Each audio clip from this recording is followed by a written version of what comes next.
Cold War is in full motion, but there is a problem in the future. Not just one problem, but two problems.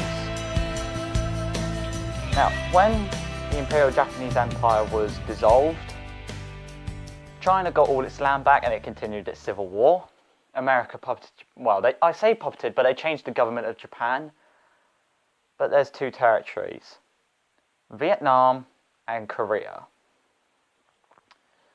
Now, these two, well, Korea's been a part of Japan since 1910 and Vietnam was part of French Indochina. So both were united at one point, but now they were split for some reason into capitalistic South, communistic North. Now, the reason I'm merging these two together is because they're both the same thing, just at different times and in different locations. So I'll start with Korea. Korea was cut along the 17th parallel, literally just a straight line across the border. And the Soviets occupied the north, Americans occupied the south. Now, both said that they were going to open elections for unification. But when it came time to do that, they both rejected and said, no, you must stay split. Now, Kim Il-sung, leader of the North, thought, this is ridiculous, I want a unified Korea, let's surprise invade the South and get this over with. Which is what he did. He took Seoul pretty much instantly and pushed all of the Koreans, well, the South Koreans, back to a perimeter around Pilsen. The UN and NATO said, right, you can't do that, we're sending an invasion force to deal with you. And when they landed, they managed to push the Norths all the way back to the Chinese border within 2 months. Now, it was at this time where the Chinese thought, I'm not having an American on my border because they're democratic and we're communist. This could spark a war. So they moved 1 million troops and equipment in secret round to the communist border, and then in the morning they launched a surprise invasion against the Americans, pushing them all the way back to the 17th parallel. And that's where it stayed. There was a little bit of forward and back, but it was more like World War I front and back, just nothing, basically. And, well,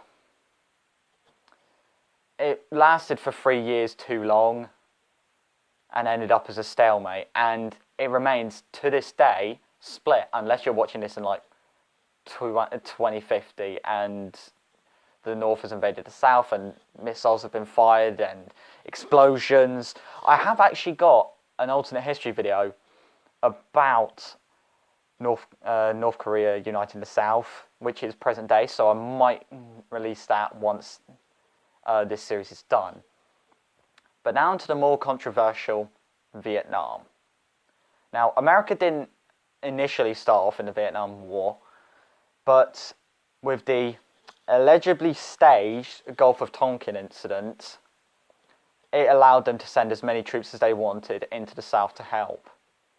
The problem was the Americans were used to fighting on an open battleground. They were used to see their enemy and then plot around it. In the jungles of Vietnam, they were useless, and their operations even more useless. If anything, they could have just said, we're going to unite you both under an American flag.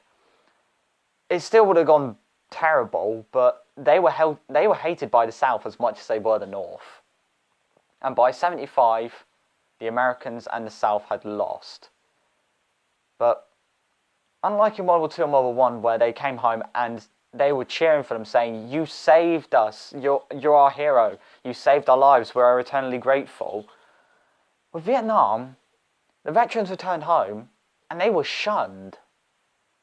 They had fought a war which nobody wanted, but they were just doing what their country needed, what they were told to do. But I can't make judgments. It's 50 years since the Vietnam War. Boy. But those two proxy wars sort of set the stage for how wars would be fought in the future. Not a massive power versus a massive power like the US versus the Soviets, but proxy wars. A major superpower fighting a minor country like Vietnam or Korea. So, that is the penultimate video for this series. I did have more planned, but I thought, nah. So, let me know what you think about Korea and Vietnam in the comments below. I personally prefer Vietnam more because Korea is just an ugly tug of war. And I will see you next time for one of the most game-changing and most spectacular moves during the 20th century in America.